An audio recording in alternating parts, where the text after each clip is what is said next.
I've been hearing a lot. Been hearing a lot about the Zoom software. See what people are talking about now. Yo, yo, this is Art the Architect with More Than a Haircut podcast.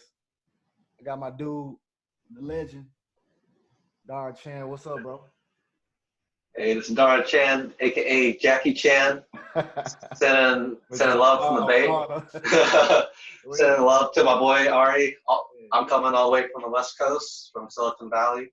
that's what's up. Just gotta check up on my boy Ari the Architect, aka Carter. We got this rush hour, theme going on.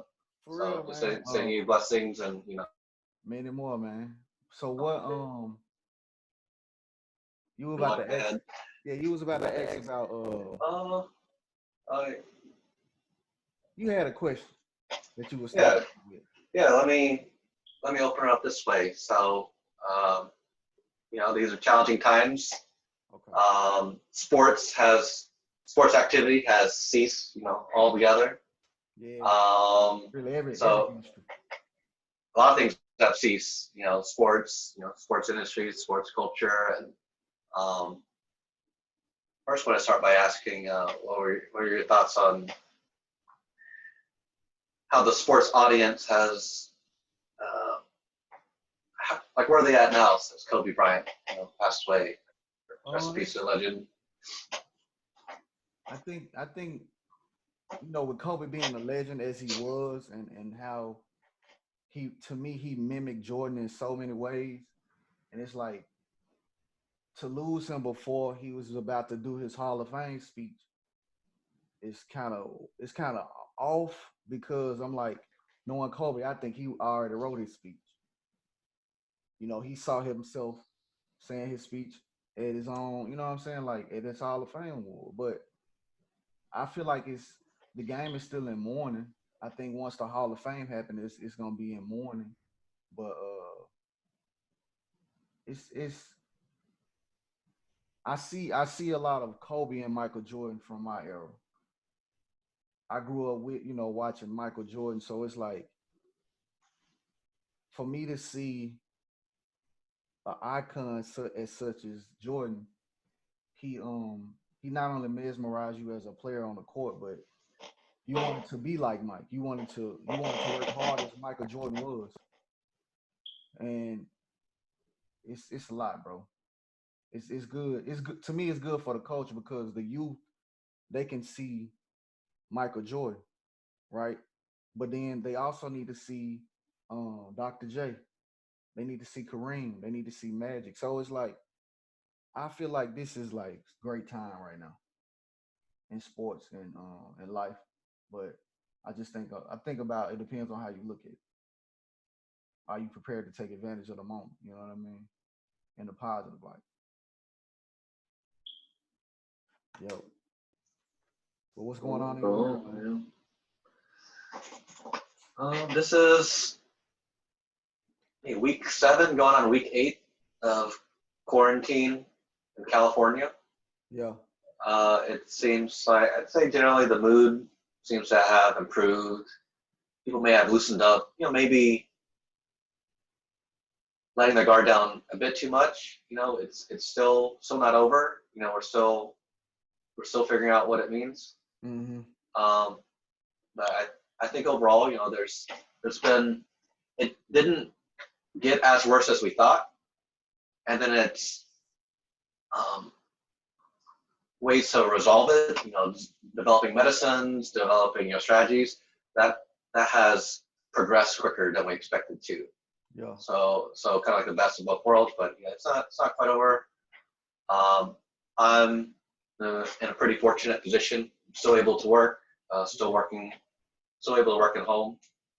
So my background now, I've been working in autonomous vehicles for the Okay. past 2 years. Yeah. So my Oh, company now is called Aurora Innovation, and we developed self-driving car software. hold on. Because I don't think a lot of people, Hmm. I think people do understand the aspect of self driving, but I don't know if they understand how this is this is this is the next wave of things like as we speaking to now to 2030 and on, you know what I'm saying, going forward. So like, how have you seen things progress from us like physically driving in cars and now you saying autonomous cars? Like how are you seeing it help things? And I won't say just help, but what's your aspect of it now? My perspective on it is there is it is a cultural disruptor, as disruptive in transportation as the horse, like the car replaced the horse. Yeah. So initially, when there's a big disruption, Mm-hmm. um, there are like very high expectations and also high fears. Yeah. So Yeah. so a couple notes I'll say on that to kind of frame like this revolution that's upon us Mm-hmm. is for one, people are living a lot longer than than we ever expected. The life expectancy. So older folks, some older folks are driving, and it would probably be better they were passengers, or you know, and also the technology we have, like a lot of distracted driving. Yeah. Yeah. So, It is. so I see on a daily basis personally, like people not paying attention. They're texting on their phone.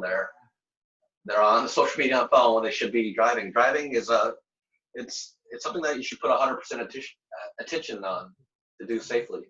So let me ask you this: since you seeing the technology break with the autonomous car, and you coming from the computer aspect, how will that tie into nature with the lines on the street, or like as you driving, and just from a vantage point of me personally, I'm not ready for that, but I see where it's going.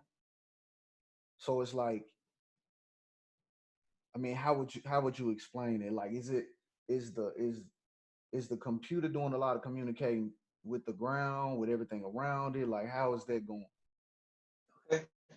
Let me just quickly kind of wrap up my previous thought was yeah, there's like 40,000 plus deaths a year in auto accidents. Forty That's thousand. Okay. and those are human driving errors, and a lot of accidents in general, just human driving, distracted driving, Mhm. drunk driving. So computers don't get drunk. Computers are paying attention. So there's potential, um, and building a robust system to drive us. So the way that a self-driving car sees the world Mhm. is first we will map it in 3D. We Okay. use a sensor called a lidar. So lidar stands Light. for Light. lidar. Okay. Lidar. Okay. So it stands for light detection and radar. Okay. So basically it's a laser, and by measuring how long it takes for that light to bounce off and return, Yeah. we can tell like where something is. So basically we build a 3D model of the world. So we know within 2 to 10 centimeter accuracy, like where the curb is, where the street light is. So we pre-map it in 3D, Okay. and we build a 3D map. This 3D map shows where the lane lines are. So we'll lay out the lane lines. We have cameras. The camera can see the traffic state. We Mhm. can see if the light is red, you stop, green, you go. Yeah. So we map all those things in before. So we map in the speed limits. We draw that into the computer's world first. Oh, so is that that's also an aspect of coding? Yeah, so that's part of the system design. We will map that road in 3D first. So we know exactly where the lane is. We know how wide the lanes are. We know which lane it should be going. So we build the map in 3D, and then we will manually drive that to make sure the map is It's accurate. accurate. Mhm. And then when we test the system, when we test the software, we there's someone in the car, which is this is my role, in this industry. I'm one of the software testers, so I'll be in the vehicle. We let the computer autopilot, and you're there to catch errors, and then also to give review on it's a quality assurance kind of role on Gotcha. unapproved software. Yeah. So can they see like potholes in the street and shit like that, or is it just you just saying it's almost like whatever's going on, whatever object may be in the road, if the road is messed up or some running across, like it's communicating as fast as a human, or like the reactions are there? You know, what's I guess what's that aspect too? So all the computing goes on in the computer within the car. So so every self-driving car has like a basically like a Hmm. server size, like a very powerful computer is in the car. So the car will take in radar data. Like we're already using radars in our personal vehicles. Like have you ever used like adaptive cruise control? Yeah, Like so adaptive cruise control, like it's kind of take use radar. Yeah, it can tell. Basically, adaptive cruise control. You try to stay within like 3 seconds. Let's say following distance of another car, and the Mhm. car gets too close, you slow down and kind of back up. So we kind of integrate all these different technologies together into the self-driving car stack. That's what we call the autonomy stack. That's the hardware and the software. Okay. So so the main purpose of the camera is to get the traffic signals, the traffic lights. To tell where things physically are, we use radar and lidar. So the reason why we use multiple sensors is that we fuse these different sensor data together Mhm. so that it can work in different environments. So for example, radar can see through snow. It can do what? Radar can see through snow and smoke For and real? fog. Okay. So yeah, humans have this amazing like intuition and ability to drive. Even though we just drive with our eyes, Yeah. we can see smoke and know we can drive through it. Yeah. So the way we try to build that into the self-driving car is that we have multiple sensors. So radars can see through smoke while a camera can't. So that's Okay. why we don't rely on cameras for much more than the traffic state. Okay. Uh, li- so the lidar, the laser, it it it it gets uh, it gets returns like it'll bounce off the light. The light will get kind of broken into the smoke, Yeah. so that will throw it off. But the radar will take precedent in a scenario like that. Gotcha. Man, it's gotta be amazing to see what's going on in the technology from you coming from a city like Memphis and getting to, you know what I'm saying, you getting out to the Bay, and it's like I know that it's gotta be moving on a it's like a whole it's gotta be like a whole nother world, probably like the Jetsons or something. You know what I'm saying? If I if I could describe it, I feel like that's what it would be like. You know what I'm saying? Just moving from Memphis to out there. Yeah, I have found that. Said people out in Silicon Valley is Uh-huh. they're thinking decades ahead, and a lot of these technologies that before they become like mainstream is they're just a lot of futuristic, thinking people and risk takers, venture capitalists in the Silicon Valley area, and it's kind of built that kind of ecosystem. That's big, man. That's real. You know, like even in conversation for me, ecosystem is big because you can do things as an individual, right? But if you have a collective of like minds working towards a common goal, the ecosystem can feed off itself.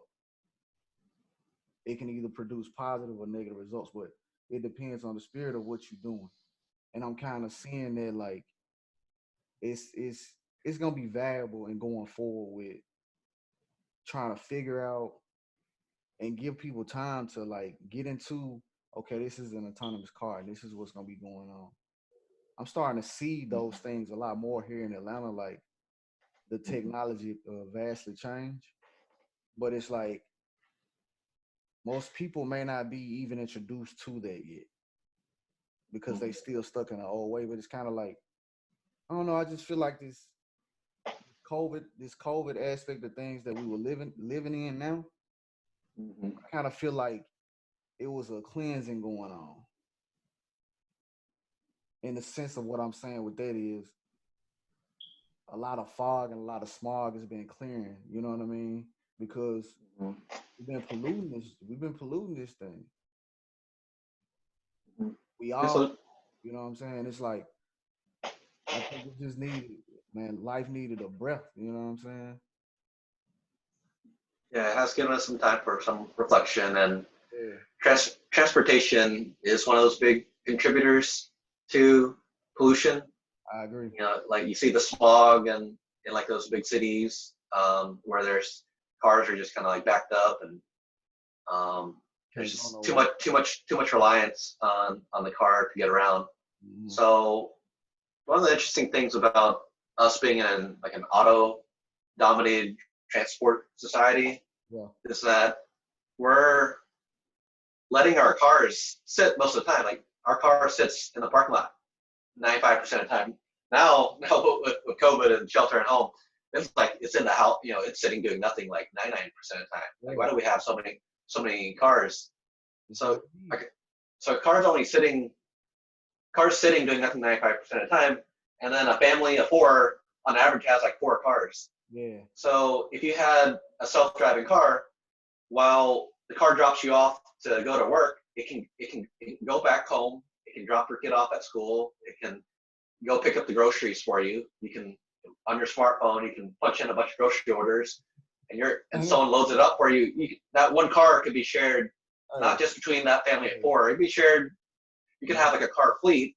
Yeah, a car fleet be shared in the whole neighborhood. So you go from, you know, there was a transportation study I think done in Ann Arbor, Michigan. hold on, man. Yeah, I don't even yeah. think that's why I'm saying I don't even think people ready for that. Like, all right, I just got dropped off at work. Now the car's gonna take the child to school, and then it's gonna go pick the Mm-hmm. groceries up from the, and all you're gonna do is have somebody put it in there, or you gonna have a robot putting it in the car, and now the car at the house, but who gonna put the groceries in? It can run all the errands for you. So the last part, you know, you can set up like drop off points, Yeah. right? Like this is kind of part of the this is part of like the AI kind of robotic Mhm. revolution that's coming up. Some of the last things like how to get it to the front door. The main gains that we're getting is that you don't need to drive that anymore. Like you every time a human gets into a car, you know, you're going at high speeds, you're putting yourself in danger. You don't need to be there anymore. You can just be there to pick it up at the end. We'll figure out the last part. You know, maybe we'll have like a load up robot. Every home can have a robot that you just go to the same point, you drop off the box, bring it to the front door. We can solve that. But I'm just thinking about the liability behind it though too. Like, how are you gonna operate the car's function? Like, it may need tires, and you know what I'm saying. Like those, I guess those humanistic things that may happen. A tire might go flat, oil may need change. You know what I'm saying? Like, how is that gonna play as well? mhm. So there's still some humans in the loop. You know, Yeah, it's it's decades, if not centuries. So you know, there's no humans, and then we'll be doing other things. gotcha. So where we're at now is like you still need a human to fill up the gas. You Hmm. still need a human to do safety inspections. So when we test safety is like the first thought. You know, before you go out, you want to make sure your tires aren't flat. Hmm. You know, you want to make sure you have enough fuel for your rounds. You know, those kind of things can be integrated into a computer. Like, computer can sense if the pressure in the tire is appropriately, and if the tire is too low, it won't go into autopilot. It will just say your tires are too low. Um, Address this first. Or if let's say it's driving Hmm. and let's say a tire pops, you can program a set of situations like if a tire goes flat, pull over and wait for help. Gotcha. So unless all the systems are showing be fully functional, it shouldn't enable autopilot. And if it is an autopilot, it you need to kind of hardwire those safety systems in beforehand. Okay. Gotcha. Gotcha. That makes sense. I mean, it's just, I guess it's just being able to adapt to the new world because it's a whole, like as that progresses, it's so much growth in technology every day to where I'm like, man, I'm amazed, but then I'm like, damn, what's gonna be the next change? What's gonna be the next change? So it's a lot. It's a lot. So with that being said, like I know we talk back and forth a lot about crypto and the things that's taking place with crypto. I might find an article. You might send me an article. I analyze and I look at it. And like, what are your honest opinions on blockchain as well as crypto right now? Like, what are you seeing, and where it's like we can start we can start really trading with these coins in this digital realm or with this currency, I say. Well, my thoughts on blockchain and cryptocurrency is just one use of the blockchain. Um, Blockchain is it's like another layer of the internet. Like when the internet first started, it was basically just a text system. It was basically an email, and Mm-hmm. then we built all these other amazing things on top of it. Right? Like when the internet first came out, it was just like AOL. Mm-hmm. Like 80-90% of people were on AOL, and that didn't end up being the model that stick. It ended up being a more open system. So blockchain puts it on another layer. It puts another layer on top of this existing internet. So the internet we have has been like an amazing technology and information revolution. Like before, when I would have a school report, I would need to like go to the library or get an encyclopedia. Now any child Any child. any child can get all of like amazing accredited information research, just with one search. Like that's amazing that's happened Yeah, in because just a couple decades. yeah, you don't even have to go to the library anymore. You got the books right here, Yeah. at your feet, man. So as we've kept building internet applications like banking, banking finance has become digital. Yeah, um, we gotta harp on that too. But I'm listening. mhm, so it's we've like when you learn to use the internet, you learn to like make passwords. Like you also need to be educated on that. So people make a lot of mistakes, like having the same password on every single account. Mm-hmm. It's like, well, I don't want to forget my password. Well, you also don't want one password to give up your whole life and keys. So like, what I see has gone on with so many internet applications going on, being added. Like we're using the internet for things that we used to do physically, which has been a great time saver, but it's a security issue now. So we need. So I see blockchain as one thoughtful way for more security. Like, why do we still vote in person, and especially in a COVID situation? Um, So could that's there be a way our we could verify our identification online and digitally? And blockchain's that answer, and it yeah, also does that for money. yeah. I can remember the coin that did that. Was it EOS? I go back on it's I gotta go back and watch that video. But I thought that was a brilliant topic, being able to vote from where Hmm. you are. Because if we could communicate like how we communicate now, if we are able to communicate how we doing now, and we didn't even think or have this aspect years ago. So now it's like I see universities and colleges and even school that small children attend. I see this being a norm going forward because it's like it's only gonna start making sense. Like, why am I going to spend all this money going to college or this, that, and the third? But that's just making me think about, what you saying with the blockchain and how you can vote. That's it. You'll be able to just do it from home. And you'll be able to, Hmm. calculate the vote, and it's on a ledger. Hmm. That's gonna So that's like, that's gonna ring either A or B, and it's not. It's so wow. yes, like well, I think identity verification, and of course the fintech aspect, the exchange and payments, um, those are great first use cases. And if you think about like when you leave the house, a lot of stuff you carry is basically for identity verification, or to prove that it's you, to give you access. Mm-hmm. That could all be one and the same thing. So let's say I leave my house, right? I have my wallet. My wallet has a credit card. It also has a Costco membership card. I also have my keys. Basically, my keys are to access my car. It has the keys to my house. Like those are all doing basically the same thing. They're Mm-hmm. basically ownership and access and identity. So what if one thumbprint or one eye scan opens up your house, and that same thumbprint unlocks your car, and that same thumbprint you can go to ATM, withdraw money. Why do we need to have like so many different cards, so many different keys? And if you lose your credit card, like that opens you up to fraud. There's so many vulnerabilities. Uh-huh.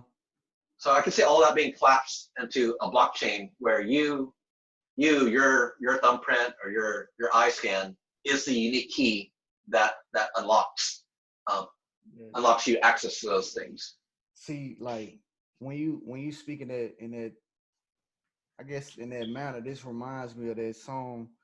It was a song by Good and Mild Cell Therapy, where the guy was just saying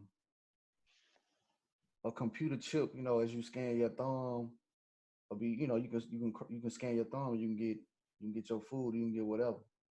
And it's like no more fishing for your fish. So in terms of like, I think hip hop has been aware of that thing of these were things that were coming in the near future. And that's, like that's kind of dope. It's kind of dope. But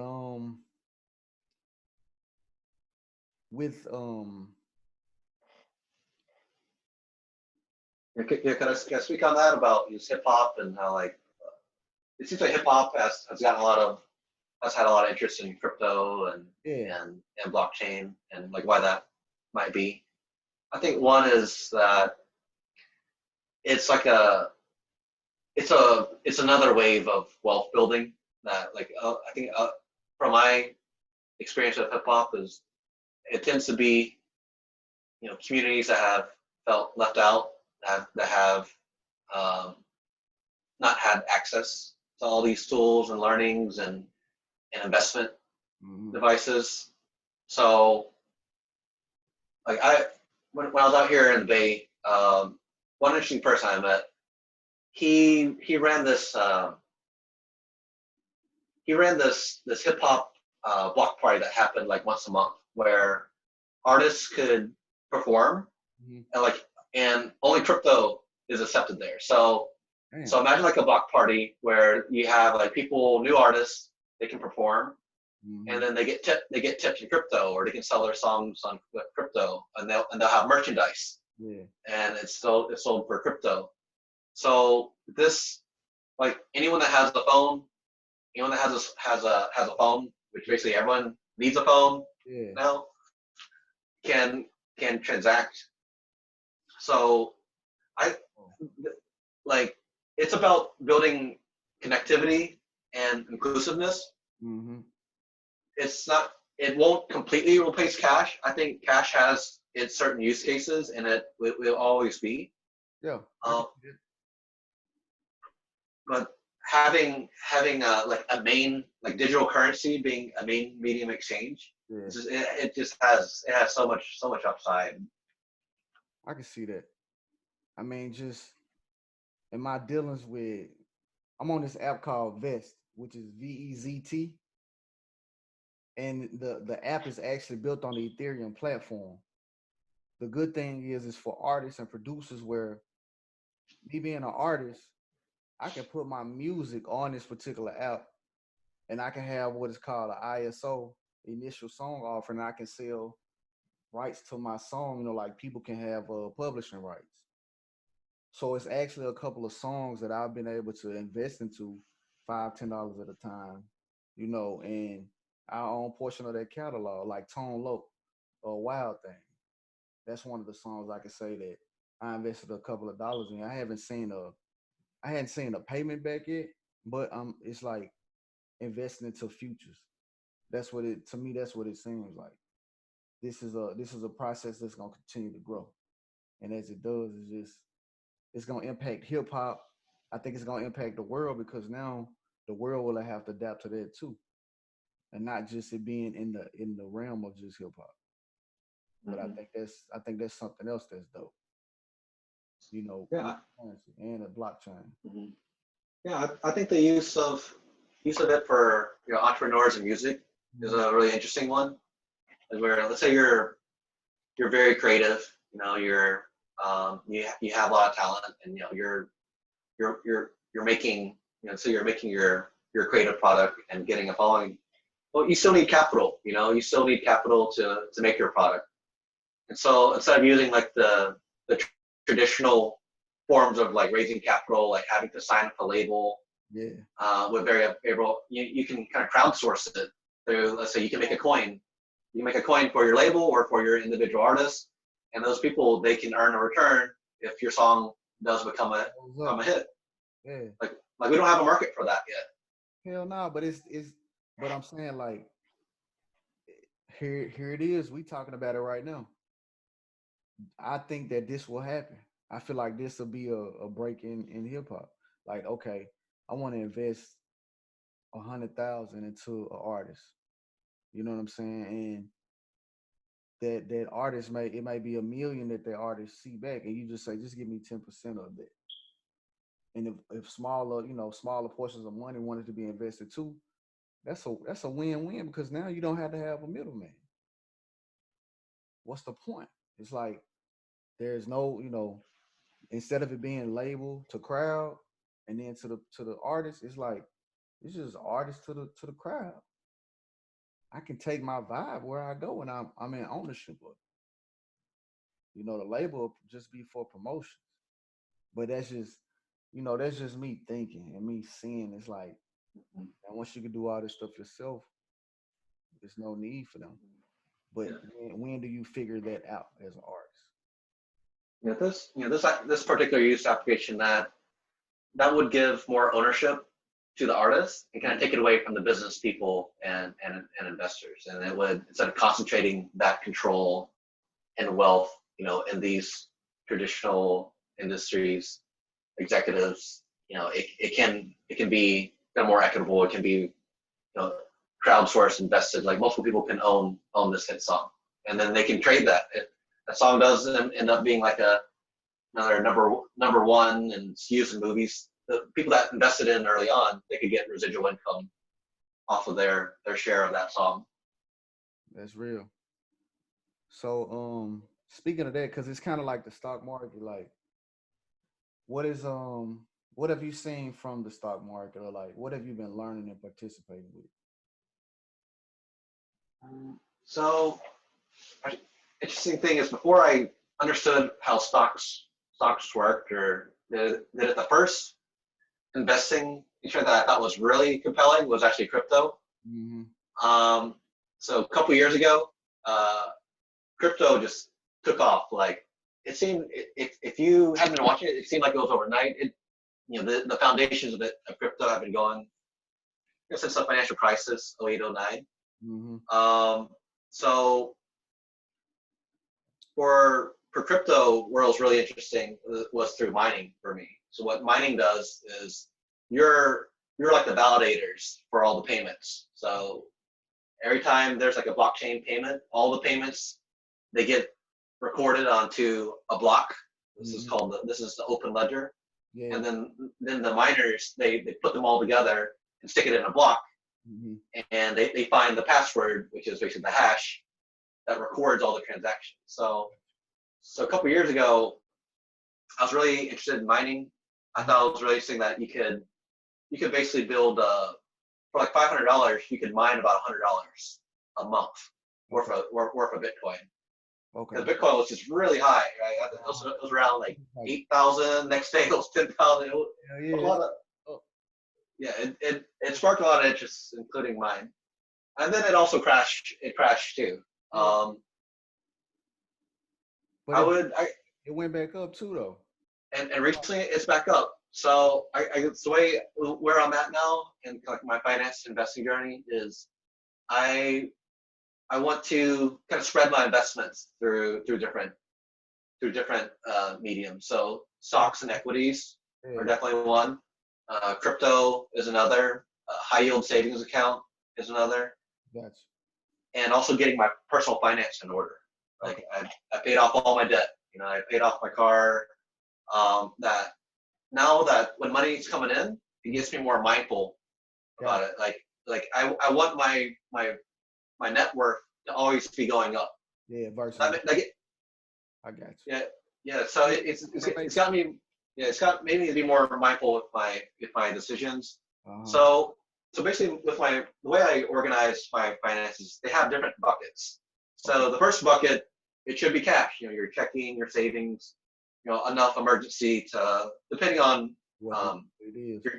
depending on your job security. Yeah. You probably want more if you're not sure what's going on or if it's not very consistent. You probably need 6 months. If you feel you have fairly stable employment, Mhm. probably 2 months of cash is enough. Gotcha. So from that, crypto I think has potential to have like the greatest gains. I say in the next in the next 5 to 10 years. I agree. I if you don't have any crypto, at least get a little bit. Just start with a little bit. Yeah, get a little bit, read up on on the white pages. And it's like Mhm. you'll be not necessarily ahead of the curve, but you'll be a part of what's going on before this shit gets outrageous. Cause then you saying if Bitcoin was 3 cent at one point in time, 3 cent, the value of a Bitcoin was 3 cent, and now it's what, $8,000-9,000. It went up to as much as $20,000 a coin for one. Where is the like what's the pushing motive and charge and behind it? Because I know gold, I know money was gold back in the day. You know what I'm saying? Silver, that was money. So like now you're saying, okay, if we can make an exchange through Bitcoin, okay, I want a pizza and I make the pizza and you pay me in Bitcoin. And I might say it's 10,000 Bitcoins for this pizza. And now the value has gone up, man. That's wild, dog. Mhm. That's wild, bro. Yes. So like which which cryptos would you recommend like people like just getting into the space, getting into investing to start with? I would start with the main three that I know: Bitcoin, Litecoin, Ethereum. Because if you start there, you can learn the fundamentals of what's going on with the coins, and a lot of other coins are built on these particular coins. Litecoin is at a price which is available right now, right? But it could one day outgrow Bitcoin because of just growth in itself. Just because Bitcoin is the hot coin now doesn't mean it's gonna forever be that. It's one of the first coins. So I would just say them three, cause I've grown from there to where I started investing into Dash Coin. Where it's like Dash is a coin in which it'll really be another means of exchange. I haven't gone all the way through the white papers, but it's like I think it was Austria. Dash was big on the exchange market, on the blockchain, and as a coin, and pretty much the whole city was using the coin. So I was like, let me see what's going on. Let me learn about Dash. Let me see how the exchange is. And I'm like, okay, I've seen it go up to 300. I've seen it go down to $80. But it's made me observe finances in a different way from just getting on Bitcoin. So that volatility is a reason I say like don't put your whole life savings Oh hell no. on Bitcoin. Definitely don't put your 2 month emergency in it, Fuck but no. have some. Like me personally, I keep about 15% of my net worth in crypto, Okay. and I own those three that you mentioned. I own a few more, Yeah. but like 90% of it is in those main three. Because I was like, well, there's so many coins. Like there's so much to learn. Like I want to really go deep into the topic before I feel comfortable investing in it. So I kind of do it kind of carefully, methodically. I kind of started learning about more. I was like, oh, this is interesting. Yeah. But I think one important thing too, and also with like educating other people about this kind of finance technology, Yeah. is it needs to be easy to explain. If it's not easy to explain, don't invest in it. Yeah, I agree. So like Bitcoin is probably the easiest to explain. You can explain it on a napkin. Yeah. Yeah. Ethereum, a lot more complicated. I might need a A couple lot more napkins for complicated. that. Yeah, for sure. Mhm. I get it. You know what I mean? And even in Litecoin, you know what I'm saying? Like at one point in time, we had like basic video games. Now the video games actually look like people in the game. So just imagine at one point in time, we weren't exchanging with Bitcoin. Now we are on another level. Just imagine when the adoption is a Walmart, you know what I'm saying, or a Best Buy, or a Target, or a Disneyland, or Court. You know what I'm saying? Like, imagine when these things start happening. I feel like the government was working on coming up with their own coin, the digital dollar, and I had already called it in conversation. Like, I can see how a man or a woman, let's just say they're going through a divorce, and they like, well, set up a wallet. The money will be sent in this wallet, and you can exchange it here for these, this, that, and the third. Like, I see adoption coming along soon in a major way. But I guess that's just me being introduced to technology young and seeing it, but not understanding it to a point now. I see what's going on. I see how it's affecting life, but it's just a part of it. Mhm. So the volatility of Bitcoin, that's what scares people to get in, and at the same time it also attracts people to get in. People hoping they'll quadruple or 10x their money in 1 month. Like it should be a longer term. Investing in general should be longer term Yeah. than that. Like if you want to go 5x, 10x, if you want to go 35x, you can go to the roulette wheel. You can put $1,000 on 35 black. But you're probably gonna lose, right? So Yeah. like so finance is a long term discipline, and so just you should steadily be buying stocks, buying crypto, and have a long term outlet. Exactly. So like what when it comes to stocks, I know we were discussing like going over, and I didn't know if you want to go over it now or Sure, yeah, we um could. all right. So I have a few companies that in mind that they pique my attention, and if I could add one more, it'll be Apple. But the Mhm. five that I chose, Okay. um ACB, Amazon, Nike, MRO, and AMD. Okay. So ACP is cannabis. Okay, so you're pretty well diversified there. You, Yeah, you, you picked like 5 different industries. That's yeah, diversity is great. I think so. I think it is too. Like you never want to put it all. Yeah, you don't want to put it all in one. Like even within one industry, there are like little niches. Like technology is a very broad category, but there's different. There's like cell phones. Yeah, There's one. There's computer chips. There's another. yeah.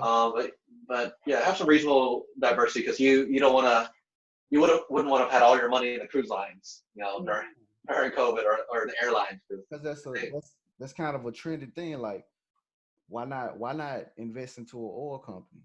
Because oil is gonna be used if people trying to get on a cruise ship, or when I say Nike, everybody's talking about Jordan on ESPN.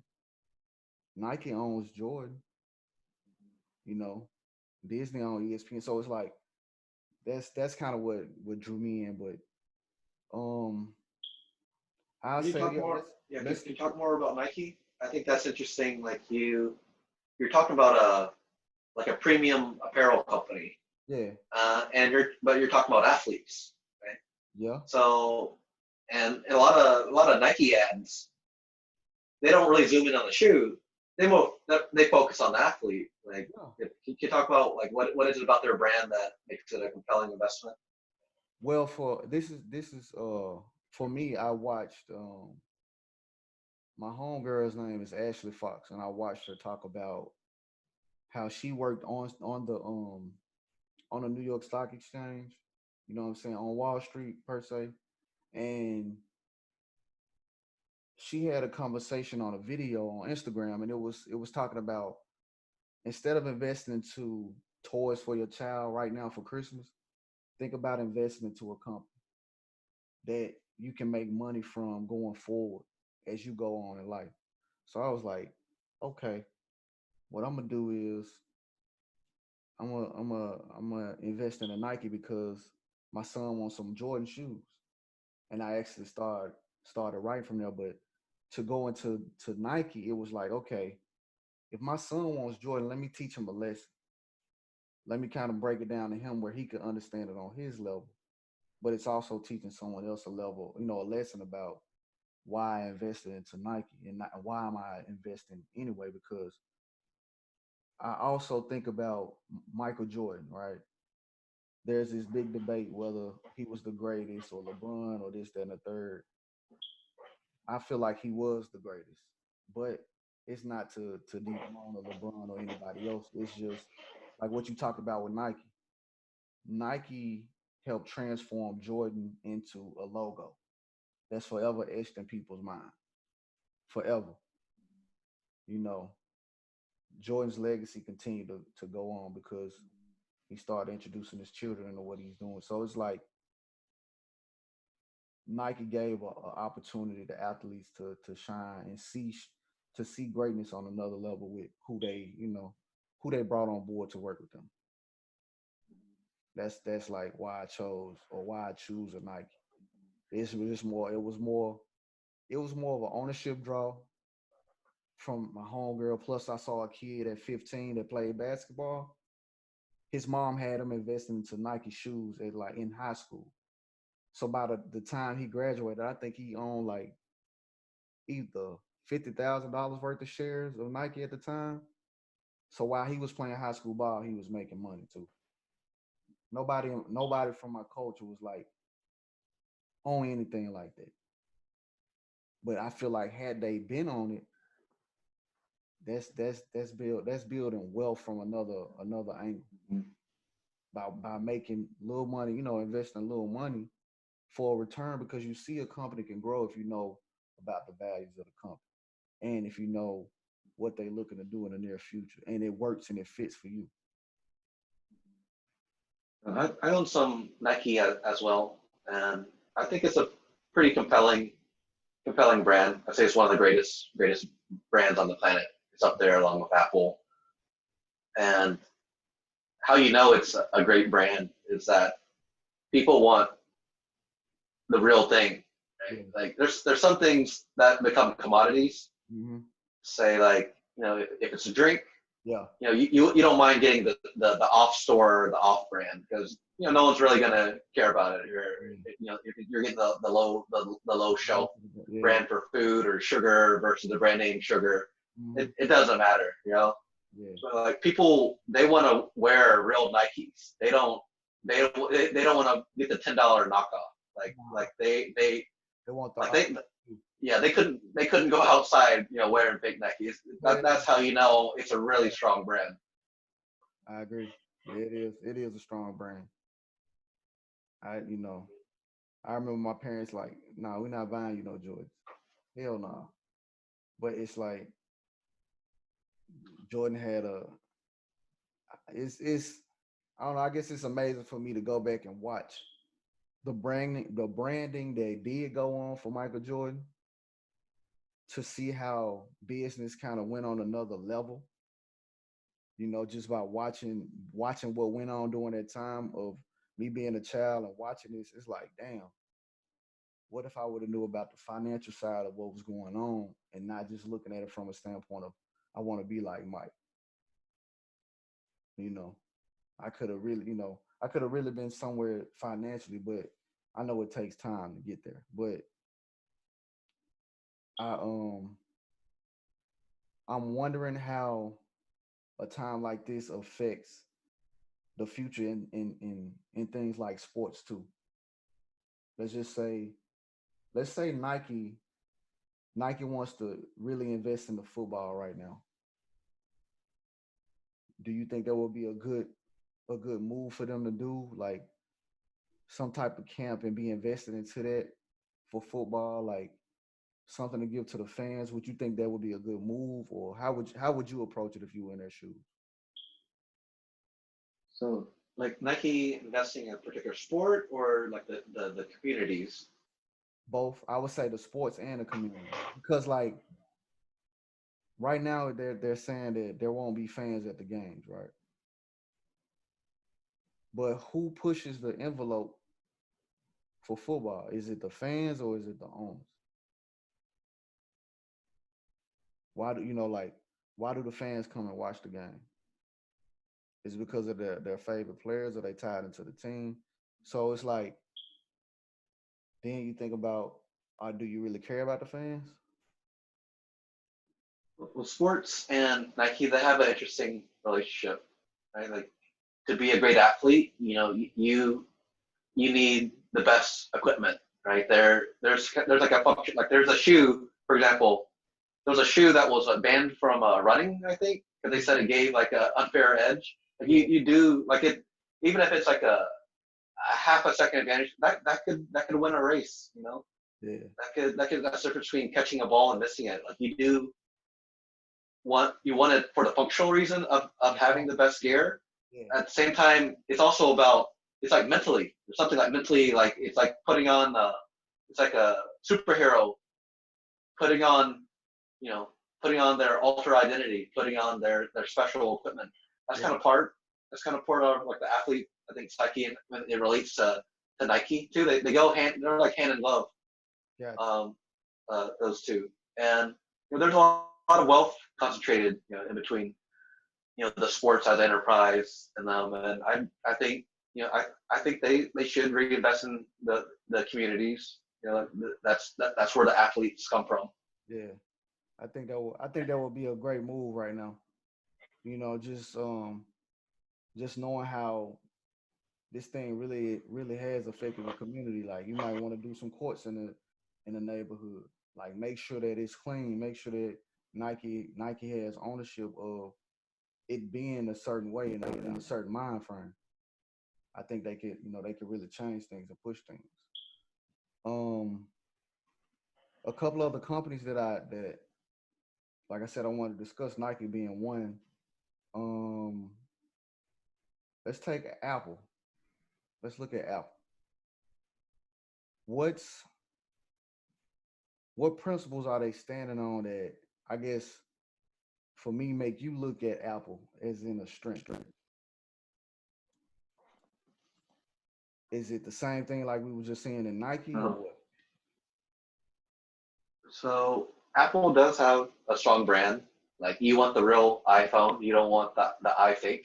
Yeah, So when when someone busts out a new iPhone or a new MacBook, like they turn some heads. yeah, Like yeah, people are like, oh, this is a person that cares about his technology, his or her technology, yeah, and there's a lot that went into that. It's it's not just a brand. mhm, It's a consumer product. They're all great designs. They're like this big open kind of creative space. Apple products, they tend to be um, greatly designed, and mhm. it's like a canvas for an artist to Yeah, work it with. really is. I can So agree. it tends to attract the creative time. That's part of their brand. They've been very thoughtful, about branding that. And um, I think some other good features about Apple too is they're pretty strong on security. Yeah, Um, they are. we have a lot on our phone nowadays, from Yeah, we do. personal pictures of our family and Yeah, relationships to like our credit cards and our personal thoughts. Like that needs to be secure, yeah, and we shouldn't have to think twice. Like, oh, is this safe for me to use my device yeah, for this to be safe? And there were some times where Apple was challenged. Like, let's say there was someone that had the government asked them to unlock a phone. It could have been a terrorism incident, yeah, and they tried to force going through the courts, and Apple refused to unlock their phones. They're saying, no, if we do this, then where does this stop? If someone disagrees with your political view, can you force their phone to be unlocked? If someone says something that's objectively true, maybe unpopular, mhm, that would set, and they putting their foot down was a very, very bold and a move that I agree with. So security and privacy is important. They yeah. built that into their products. That's live. and that's resonant too. That So did I tell you how I got into Apple as far as like from a consumer standpoint and as an investor? Yeah, tell me how So that. Yeah, what put you over the? What pushed you to the point where you're like, I should invest in this, not just own it? all right, I guess going through the phases of I got tired of my brother and sister checking the shit out of me about the Android that I had. You know what I mean? That was part of it. So when I really got drenched into the iPhone world, it was like when I moved to Atlanta. So my brother's like, here go an iPhone. You got to work from this. And I'm like, I got to work from this. So it was a whole new challenge of learning life and what he's going, what's going on and what's going forward versus what I was already learning. And now it's like, okay, with me investing into it like that, it's like, okay, I like the phone, I like the usage or whatnot. So I once made a move on a company called IGC. It was a cannabis company and it was focusing on dementia and different things like that. And I was like, okay, I got people suffering from dementia, and it was like it sounded like a good investment. So I wound up buying like 60 shares of a company at one point, and it was like 16 cents. But I just wound up managing to buy them over time. And I was like, it'll do what it do, but it's just me learning what's going on, learning about companies, pushing me to read on companies or whatnot. So little did I know, information was getting out, and that company started rising. It went from being worth 16 cents to $16, and I was like, damn, I made a nice chunk of change, and I kind of took the concept of monopoly where you buy the green houses to buy the hotel, right? So if I invested into this small company and I got a return, then let me invest my profit into a company that I'm using already, which was Apple. And I got it at a price in which I profited from what it was costing at the time. I'm like, since I use this product, let me invest in the Apple. Why? Because not only do I believe in what they're doing, I know that it's shifting the culture. Some of the people that's using it are helping shift the culture. So I didn't even look at the security aspect like of what you're saying, but it I think I did in a sense, but like how you laid it out, that's another key element of investing and why I say invest in the app. That's why I did. It was the move that I make to make some money in order to buy it, and it was like I trust in this product. I hadn't had any problems with the product, other than like a phone getting old. That's gonna happen. Not being able to keep up with the time and transform. But the ones I got, I'm like, I can record, I can record some great footage of a visual as if I had my camera. So it's like just different small things like that. Capturing the audio sound of I'm at a live concert and it sounds as if I was there. That's great quality from a phone. And I'm not close up on a group. I'm a far ways away from them, but I captured some great clips and sound. So I had to invest into them. It captured me. Yeah, the camera is so good now. You can shoot like a movie or like a music video on it, On and the it looks legit. Yeah, it is legit. It don't just look like I finished it myself. Yeah, so interestingly, Apple is also one of the reasons that I started getting interested in equities. I'd say it's a combination of me kind of losing interest in crypto at a time. Like the price of crypto got so low it wasn't worth mining anymore. Yeah. At that point, I just kind of sold everything off, just bought crypto. I was like, I'm going to take a rest. I'm going to start learning more about stocks. So the story that got me into uh, getting investing in stocks. So this was around 2012. I believe around 2012 was around the iPhone 4, around the iPhone 4 era. So it was just starting to take off. Um, I kept hearing people talking about the iPhone. At that point I didn't have an iPhone 4 yet. I think people around the iPhone 3 area, it really started to take off. Yeah. I came in around 4. But really what got me interested in stocks is my sister told me a story. So 2012, she was finishing grad school, Okay. and she had some savings from working in the summer. Okay. She had $2,000 in 2012, and one of her friends who works for who works as like a wealth advisor, people they want to put money away for retirement, he advises. She asked him, "Hey, what should I do with this $2,000? I want to kind of put it away." And he just had one word. He said Apple. Wow. So she put $2,000 into Apple at $20 a share. She got 100 shares. She got 100 shares of Apple at $20.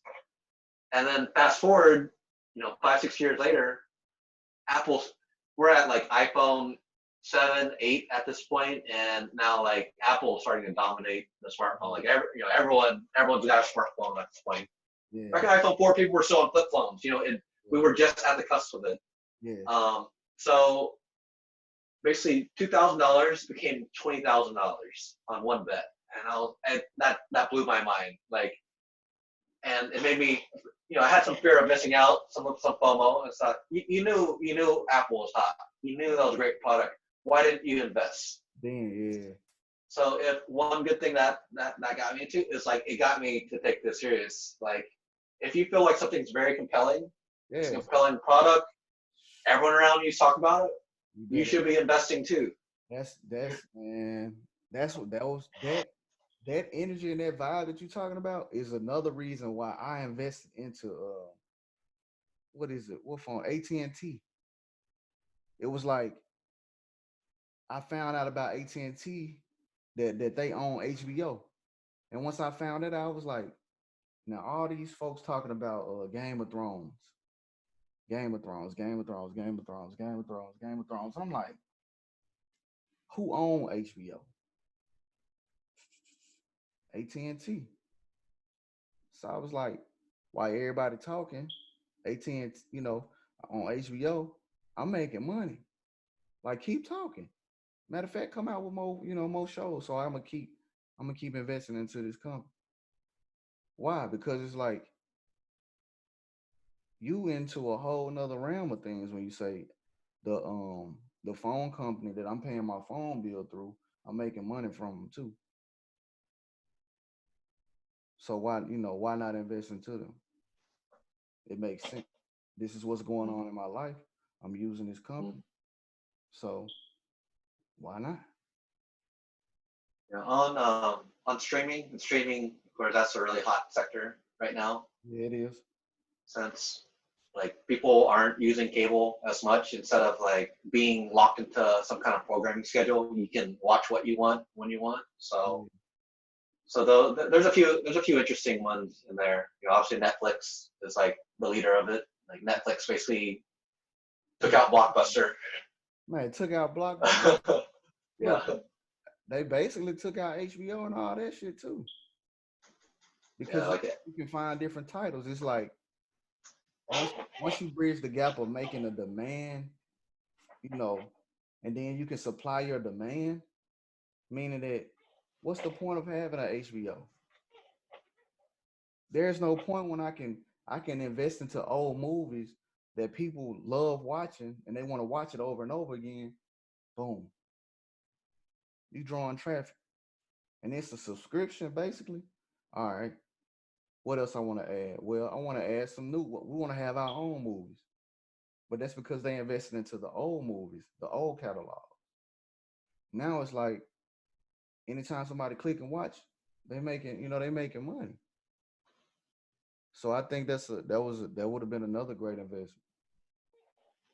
Just like I wish I would have got into Amazon when it was $800. $800. I'm like, then when I go back and look through the history, it was worth $1 in the 90s.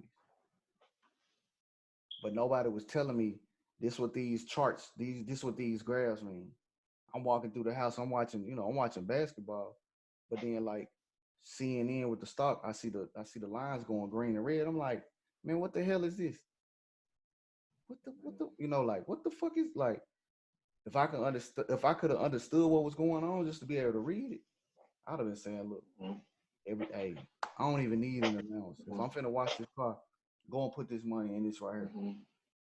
Like when I first heard about Amazon, it was like, oh, that's where you go to buy a used book, right?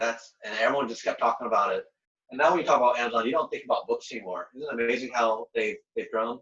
Yeah, So they just slowly, that books was the first product. It's easy to ship. easy. It's very easy to ship. Everyone's got a spare book lying around. That was just the start. And seeing what's happened, in over a decade, like they just kept chipping. They kept chipping at retail. They kept saying it's going to be about online and e-commerce.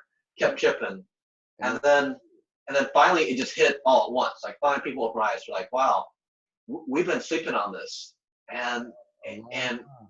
and now, yeah, now a lot of retail, the malls, brick and mortar, Yeah. like, man, we just got taken out. Like we didn't plan for this. Like how they've been knocking on your door for the past decade. How could you have not started making your own You got, e-commerce platform? you got, So that's why Shopify is a good e-commerce investment yeah. too. Shop. Are you familiar I'm with them? familiar with them. I didn't think about investing, but now it's like I'm Mhm. about to write them down. Like as a company to look at. Yeah, so their ticker is SHOP, SHOP. They're based in Canada, and I would say they're like the e-commerce of Tesla. Like Tesla's a hot stock, Shopify is a hot stock for similar reasons.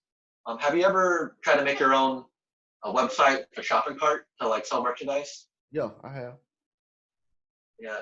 And did you find it was hard? It's hard to add features in. Like you have to like get into some programming and you have to buy a script for the shopping cart and then you have to like book your domain and you gotta like there's all this Yeah, back end infrastructure. A lot of people don't want to do that. They just want to focus on their business. Like they're just some creative products yeah, that one. that that you can't just copy.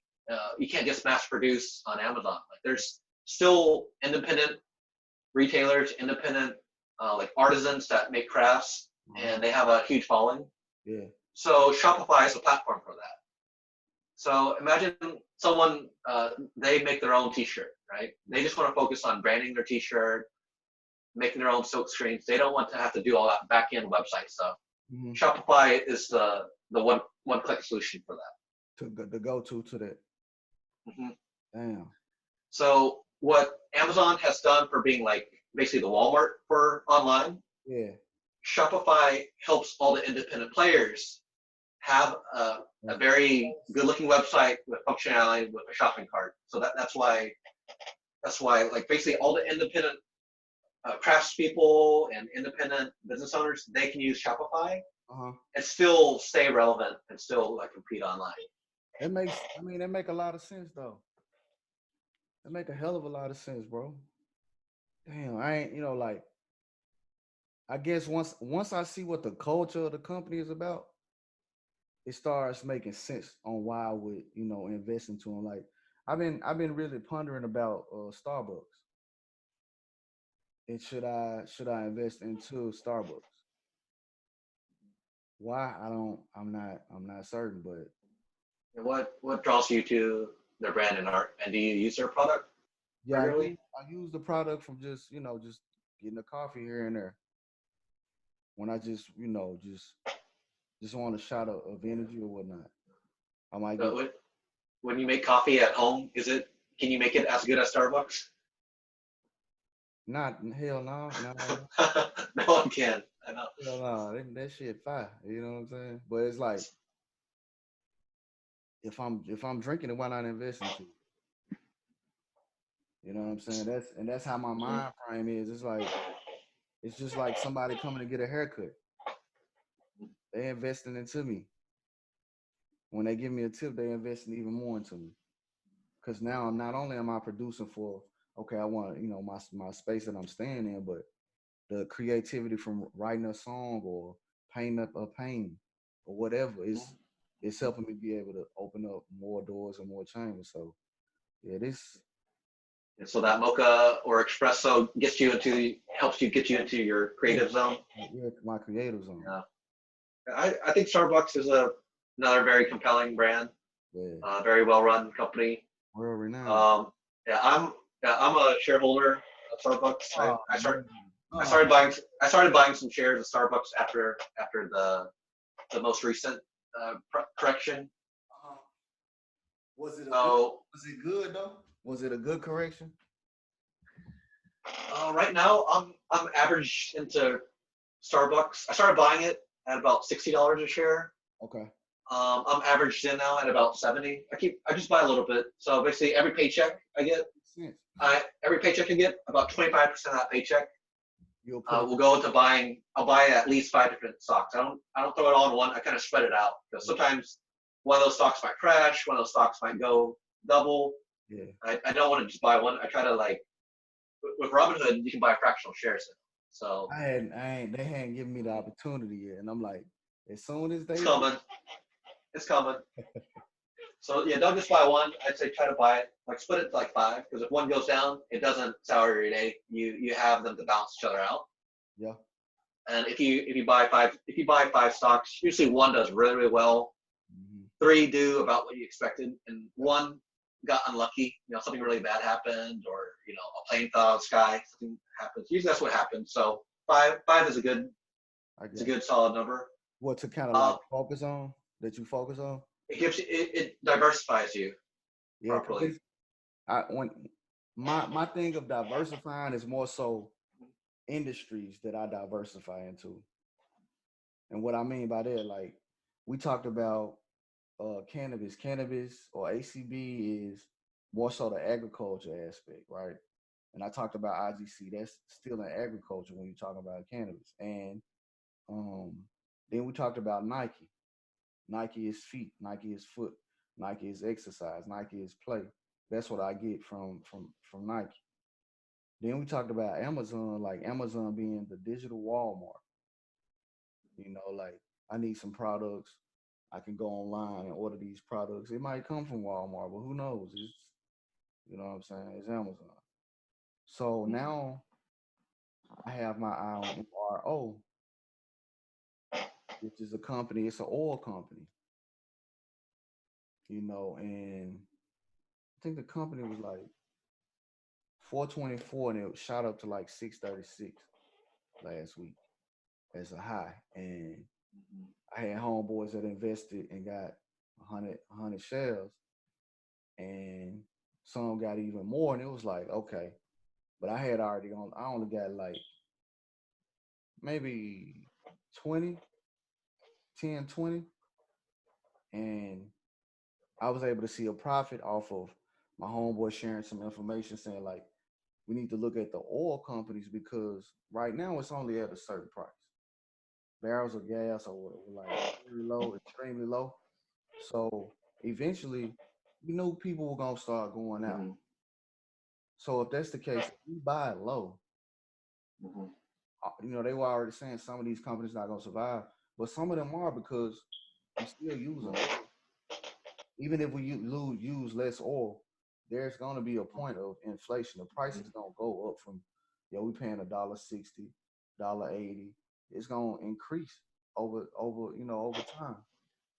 So So it's like, a few things I want to say to that. So let's start with five. So five, you're building a portfolio, yeah, right? You're a diversified portfolio, and I would say you want 90%. For me, I'm very conservative. I say relative. So I try to be very conservative. Like I try to get myself to hold back more than the taking big gambles. So 90% of your portfolio, it should be in very solid companies, very solid brands that can like stand the test of time. They can survive an epidemic. They can survive whatever is thrown at them. So definitely Amazon, Starbucks, yeah, you mentioned Apple. Those should be your core portfolio. yeah, So that's like your 90% of your stocks. yeah, The other 10% you can kind of play with. So yeah. there's two different kind of styles of two main styles, and you can kind of blend them. One's called growth investing, and the other Growth. one's called growth Okay. growth investing, and the other one is called value investing. Got it. Okay. So sometimes a stock can be one or the other, and the way to kind of approach this is when when people were still on flip phones, Apple was a growth stock. The smartphone, the disruption, it was at a growth. Okay.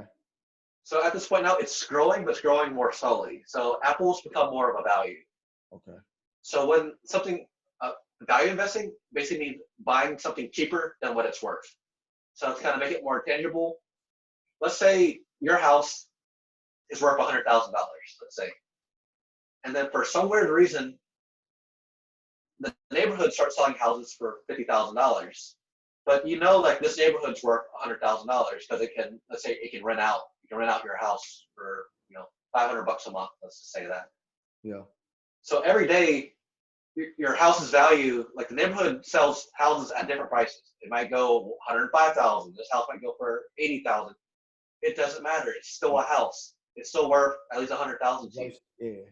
So don't let that stock volatility really distract you. It's worth what it's worth.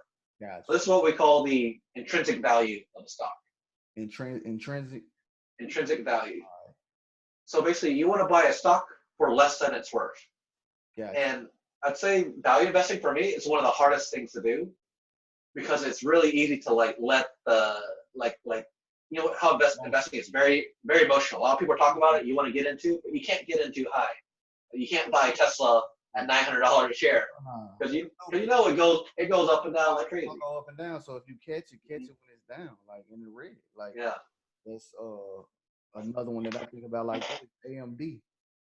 AMD is another company in which I invested into when it was like $11. I wish I wouldn't have sold when I did, but it's like okay, but that's more or less the chip that's in, or it's the chip that's going to be used in the PlayStation 5.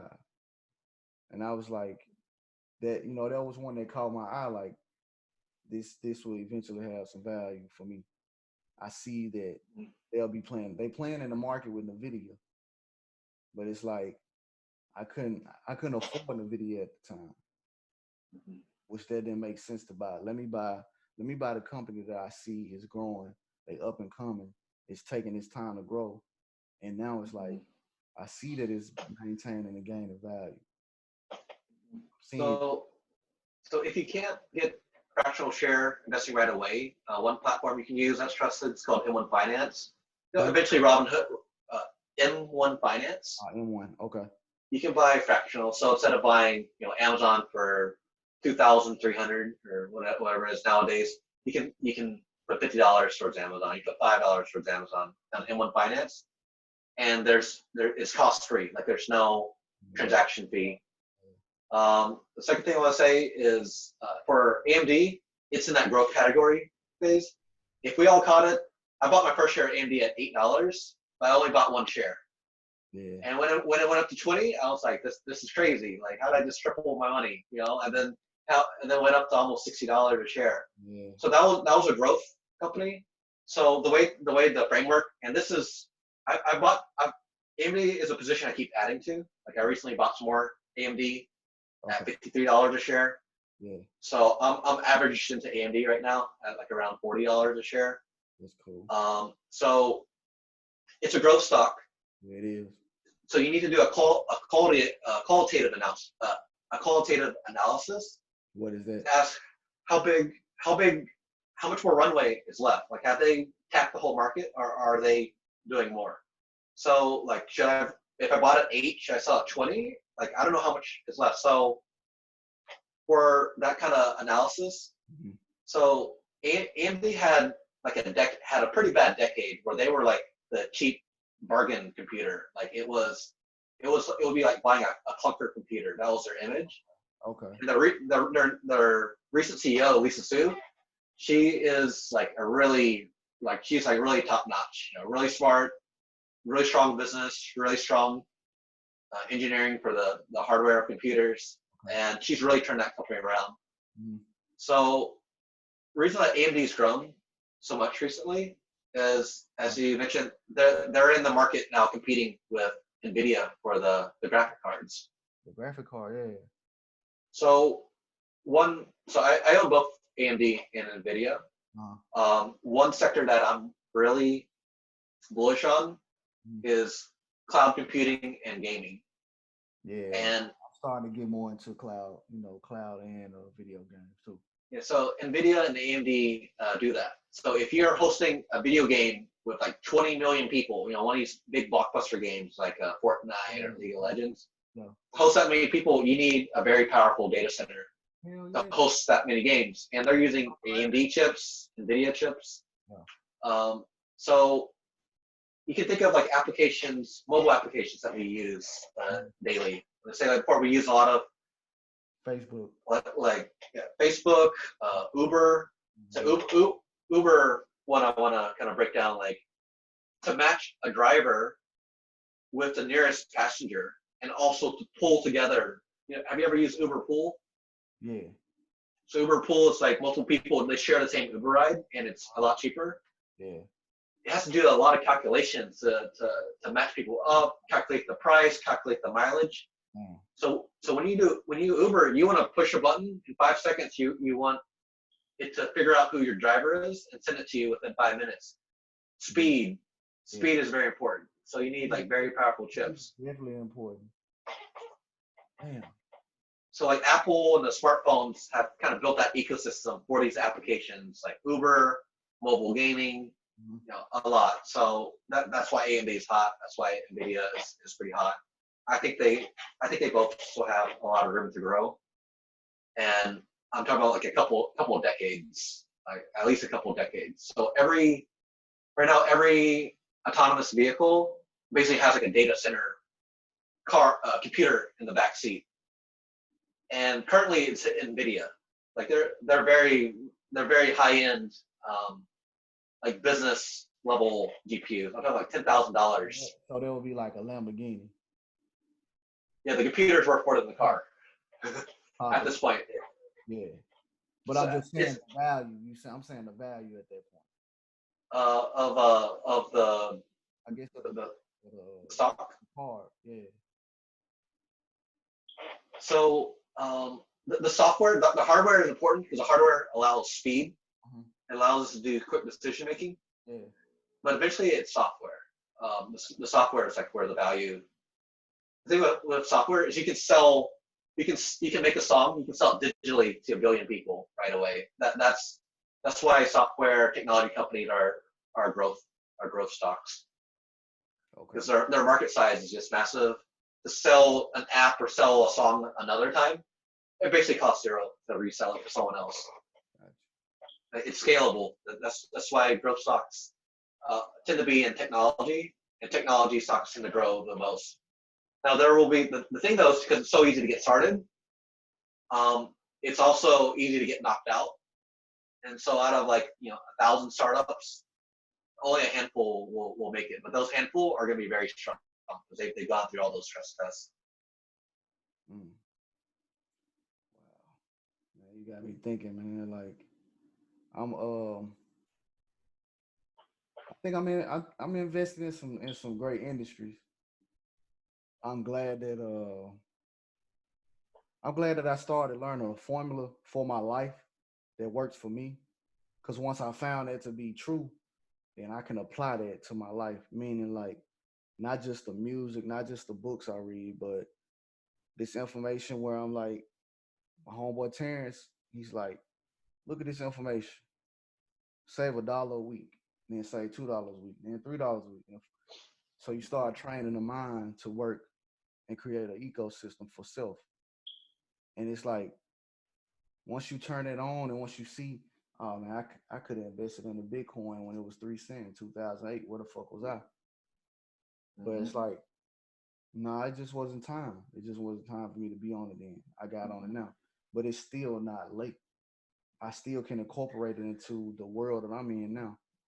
Like, especially a haircut. Somebody can pay in Bitcoin.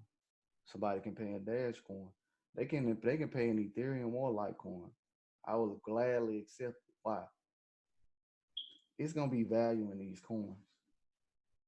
I see it. I've seen it work where I'm like, it was only worth 3 cents at one point in time. A digital currency.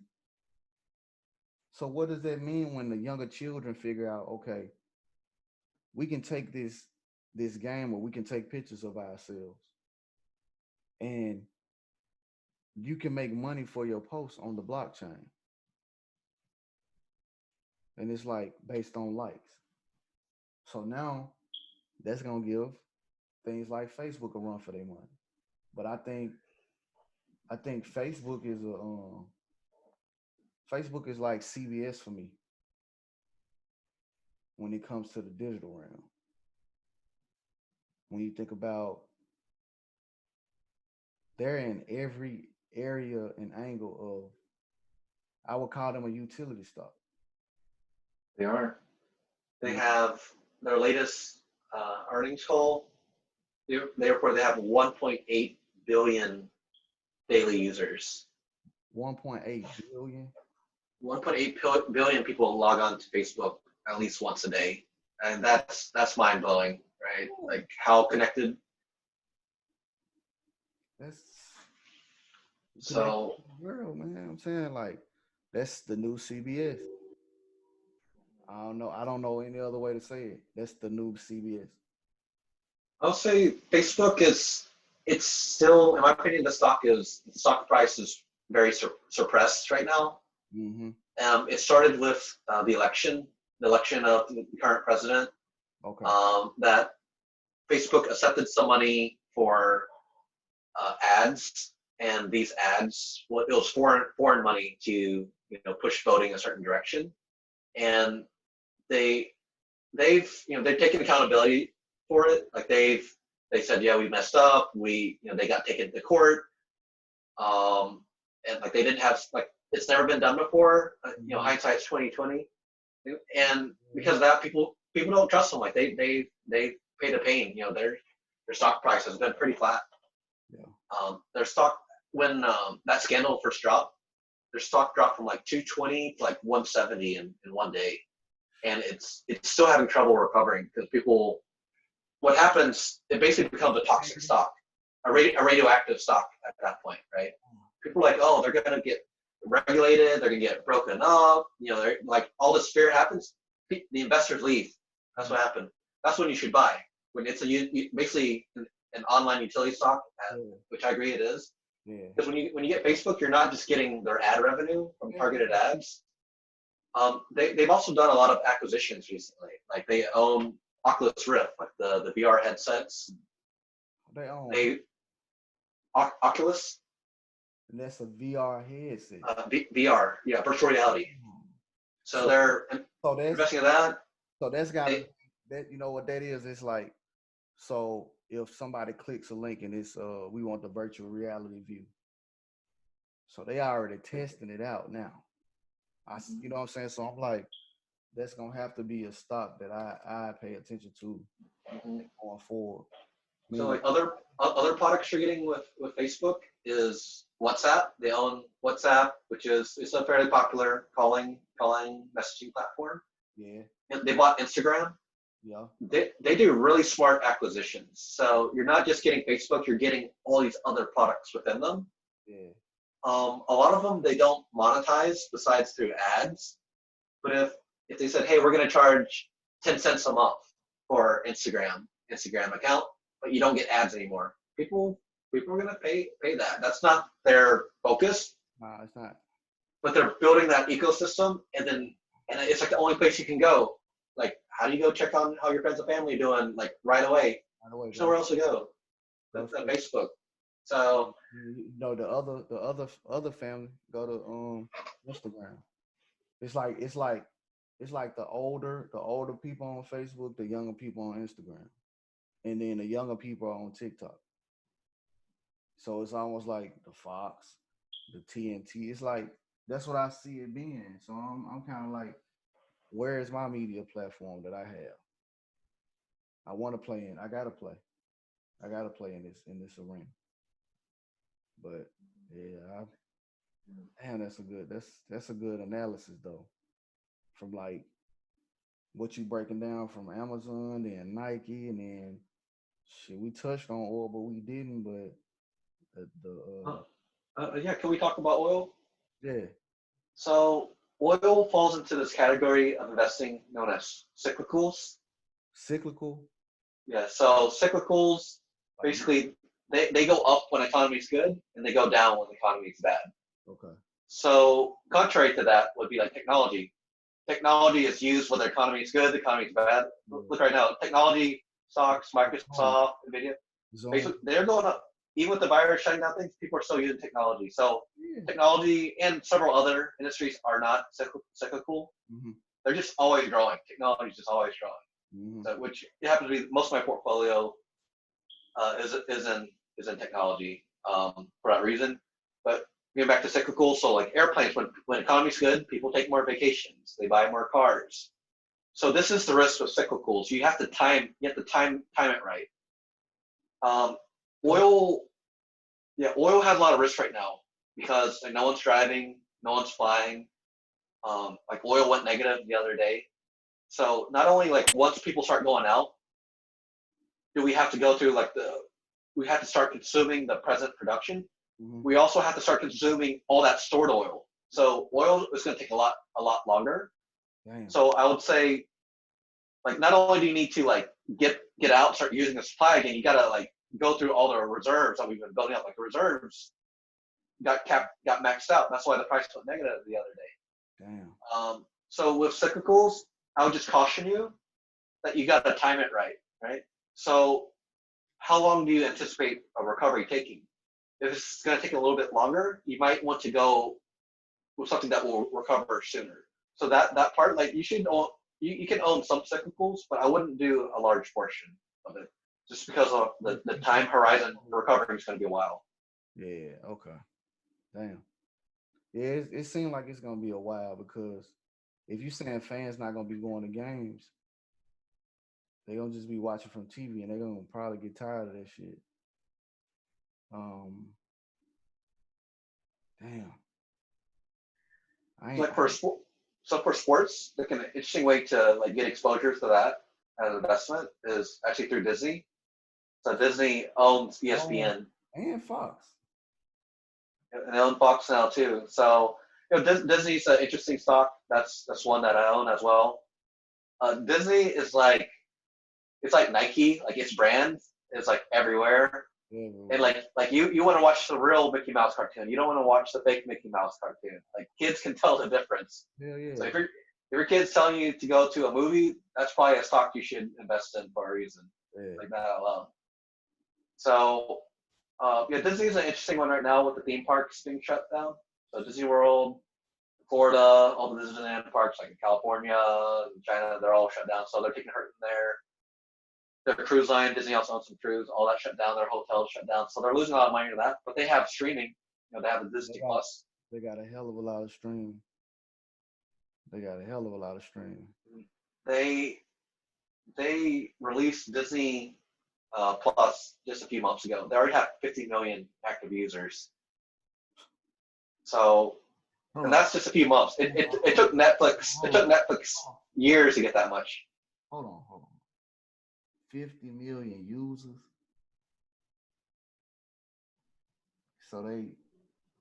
So if they just charged $1 to those 50 million users, they just made $50 million. So Disney starts at $6 a month. Let's say there's different packages, Yeah. but if you just assumed everyone had the basic package at $6, even though their theme parks are shut down, they're still making like $300 million a month So off of. that's covering any kind of like downs, but shit, the employees fucked though. A lot of employees got furloughed just because the parks had to be closed for out of caution for health. They'll come back. You know the timeline of like Disney going back to full speed. It's uncertain as a lot of things are uncertain. Yeah. But it's depressed. It's depressed the stock that it's a good value. Disney is like one of the best like value stocks you can buy. You 10 years from now, would you want to go to Disney World?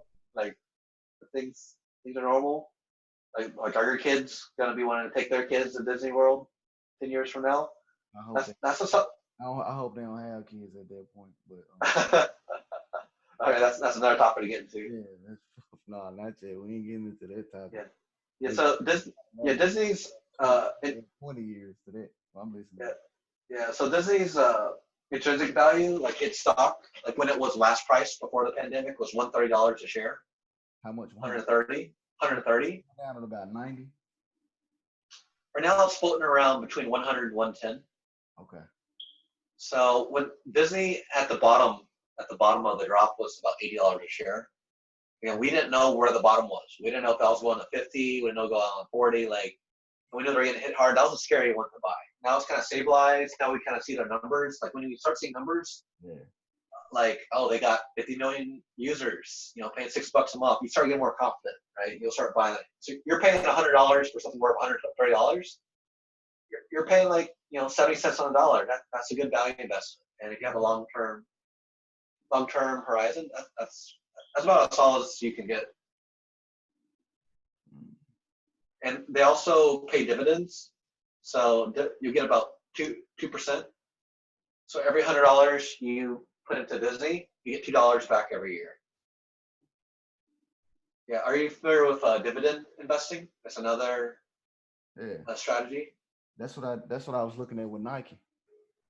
That's also a dividend. Nike pays a dividend Delta. What do you like to do with your dividends? I mean, I usually just use. Sometimes I use it, as it goes back in the portfolio. I just use it towards getting more stock. Because I'm like, if it's paying out too, then I'm good. I'm good long term. But if it's not paying out anything, like, why even take that approach? And I guess that's what made me learn about the emotional spending personally and long-term investing, meaning like stack some money to the side, go purchase the stock when you can, versus, oh, it's up or it's down, because I went through those emotions. So it's I think it was a good thing.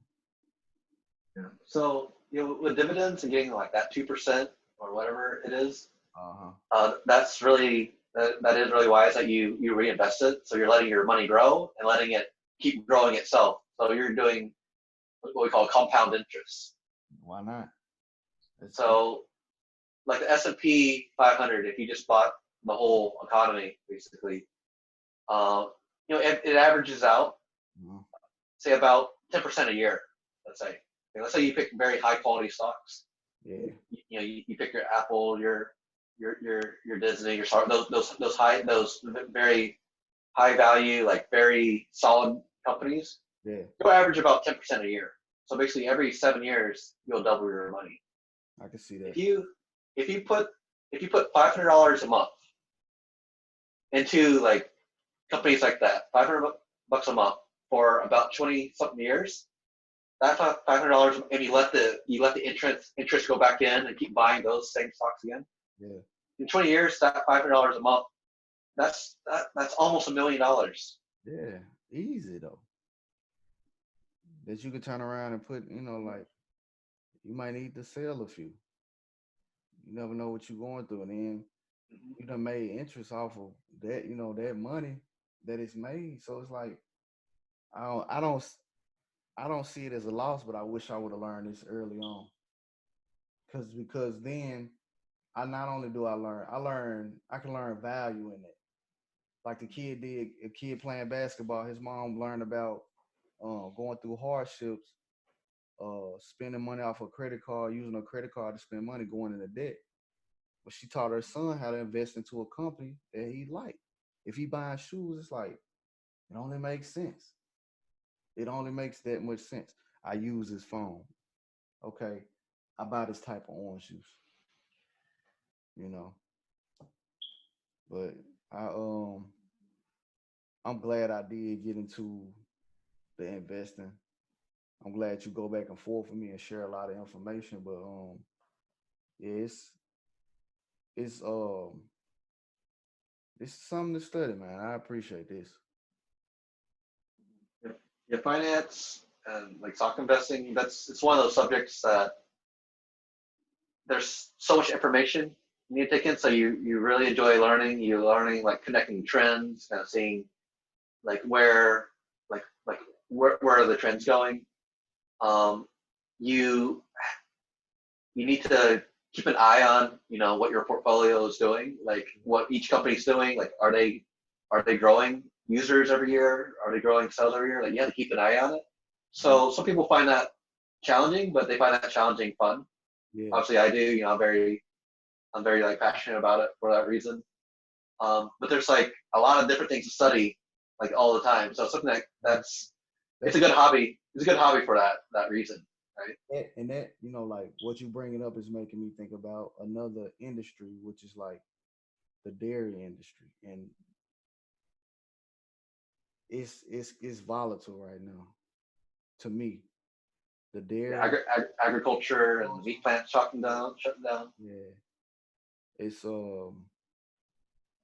it's just got me thinking like how are there going to be smaller companies that now rise because of what's going on, because major corporations are sinking and falling in this time frame, and it's going to be a lot of small business come up too.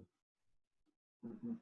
So what's going on in agriculture, generally, is the past few decades they have consolidated. So you have like five big companies producing most of the food. So it has certain features that are good and it has certain features that are bad. One feature that's good is that you have a very steady food supply and it's inexpensive. But then the bad side is what we're experiencing now with like the meat plant shutting down. It's like there's basically 5 points of failure, right? Like there's let's just say five different meat companies. Mm-hmm. If five of them get hit, we have no meat. That's fragile to be that concentrated. Yeah. So another model is a decentralized kind of farming where you have community-based farms. So one type of model. This is popular like out in the West Coast, called community supported agriculture. Mm-hmm. So basically, what the model works is you get like a collective of different kinds of farmers.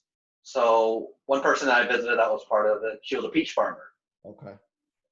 and and so you have like a peach farmer, you got your tomato farmer, you got your rice farmer, your beef farmer, and they basically come together to create like a product, a box of the week, right? Things are seasonal. Peaches aren't around all the time. Um, Certain things kind of come with seasons, but they all kind of put all their money into a pool, I got you. and their customers are people that want to support, local farmers. So their customers are like the universities. The universities will be like shareholders of it, Okay.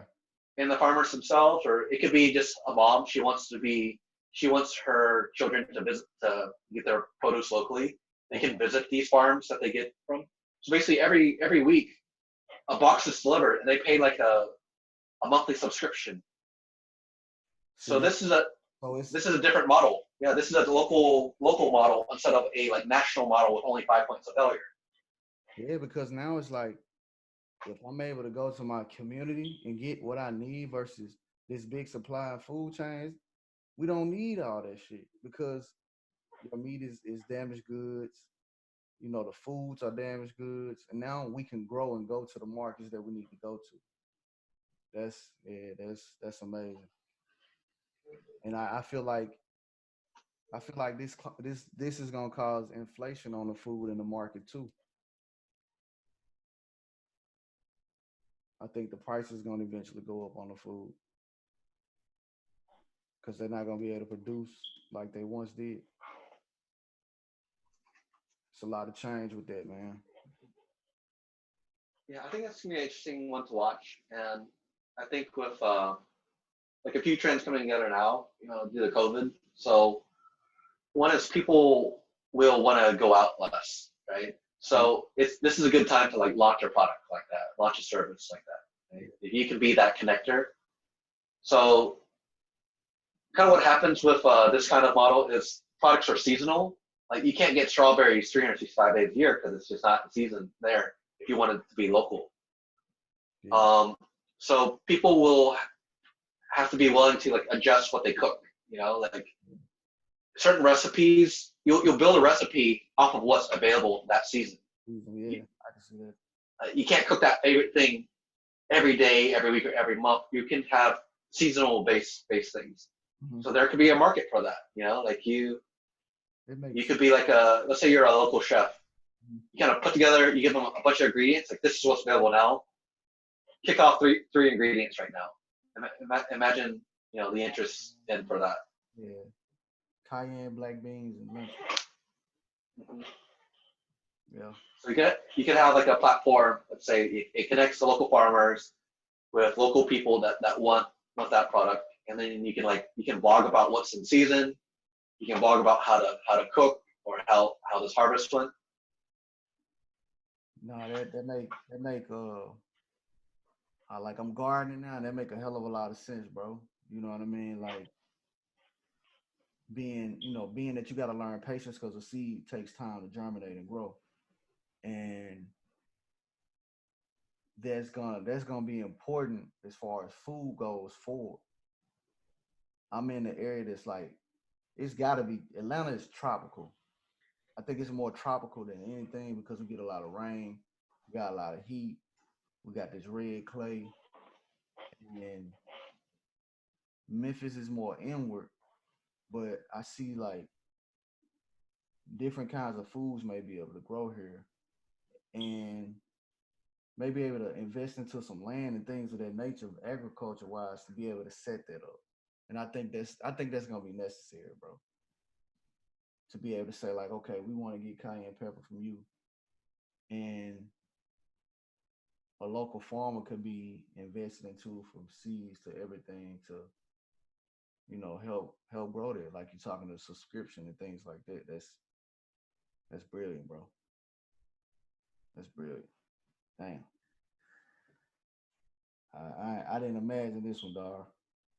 I think this is gonna be a dope Mm-hmm. podcast. Yeah, yeah. All right. Yeah. Any other questions you want to close with? Um, not even necessarily a question, but what kind of quote or what's a quote that you live by? I live by. Yeah, just from Yeah. just I'm just saying from a mental aspect. Like I give you an example. Um, one that I live by, and I got it tatted. Yesterday I laid my foundation. Today you'll see my dynasty. That's more or less a quote I live by. Meaning just I've been I've been I've been working on where I am for a while. It's taking time to get here, but I'm enjoying the journey. Mhm. You know what I mean? Do you have one or have you thought about one? Well, yeah. One that I like to share right now is talking about this, or I just wrote about this earlier. Was this is one from Benjamin Graham. Benjamin Graham is one of the greatest investors. He invented value investing, Mm-hmm. and he said that being smart does not equate to wisdom, and that smart people don't always make good decisions. Mm-hmm. So I like to the way I put that into practice. I like to surround myself with wise people. Gotcha. So like I think people that have a depth of wisdom, it's like we should we should um, take more time to like listen to advice from people with more life experience, people that have the more life experience you have, the more mistakes you've learned from, and more things you've overcome, and also with if you want to be successful, you should be willing to challenge yourself to put yourself around others that are more successful than you, I can see even that. if it makes you feel little. But this is part of the growth and maturation process. So it's like you're not going to grow if you stay in your comfort zone, and you should try to surround yourself with like minds and ones that challenge you. Yeah, that's real. I mean that's what I saw in the first four segments of that Jordan The Last Dance, man. Like it's really got me amped. It's really got me thinking. It's really got me going. And I see part of where my drive came from was watching Michael Jordan and hearing his story. and I feel like he was relative to everything in my culture, from my tribe. You know, just work ethic, wanting to do something great in the world and figuring out a way to do it, and not only doing it but dominating and making sure that the people relative to you dominate too in whatever spectrum they get. I really I respect I respect what they doing with the Last Dance. I hate that Kobe's not around to see it too, but yeah, it's Michael Jordan was a genius. He was a unique genius in what he was capable of doing in that time frame. And my hope is that he builds a great legacy with the Bobcats to where his name can be etched in those that's great with being the owner of a team and actually bringing another level to the game of basketball. I think eventually he'll get there. Go ahead. Well, it's been good talking to you, Ari. Yeah, man. Just be safe out there. Always good to bounce ideas back and forth with you. Yeah. Hopefully we can do it again soon. Yeah, we will, man. I think we can create something from this, bro. All right, peace. Peace, man.